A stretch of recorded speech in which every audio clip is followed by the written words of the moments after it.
numero uno, the man of the hour. But I'm not going to tell you. I want you to hear Skeletor make this announcement himself. Skeletor, who is your number one guy right now? Brainless idiots! You couldn't even beat a motley group of gnomes! Get over here, you furry fool! You flea-bitten fur-brain! Because unlike you, Batros has a brain! I could write a book about what you don't know! Of course, you worthless hunk of fur! Books are the real treasures of the world! You furry, flea-bitten fool! I'll cover my throne with your hide! You overgrown fur coat! You let him get away! See?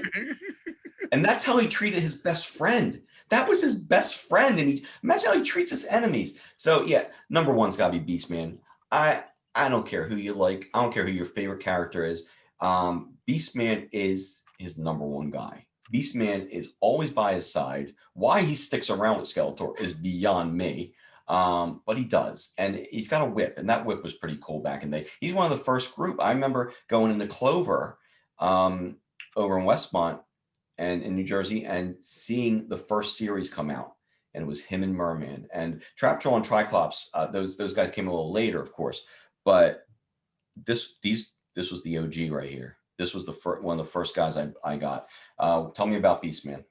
Like you said, he's Skeletor's number one guy. He's, of all the evil henchmen Skeletor has, Beastman is the most loyalist one to Skeletor.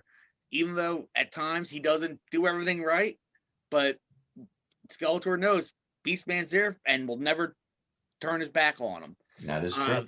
Another thing is, like, he controls animals. And in the original Filmation cartoon, they dumbed him down. They played him like, oh yeah, an idiot. And you could see that in the previous clip, just the way Skeletor talks to him about it. Do you remember the original advertisements for these guys on the back of the boxes? What Skeletor looked like? Yeah, they were mean.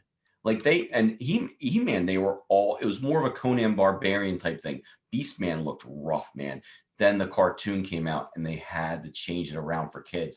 But these guys were dark characters at the beginning. The original design for Beastman was, like you said, it's like they reverted to what we got for the figure, was because the original design, they had him looking, according to the designers, they had him looking too much like Chewbacca.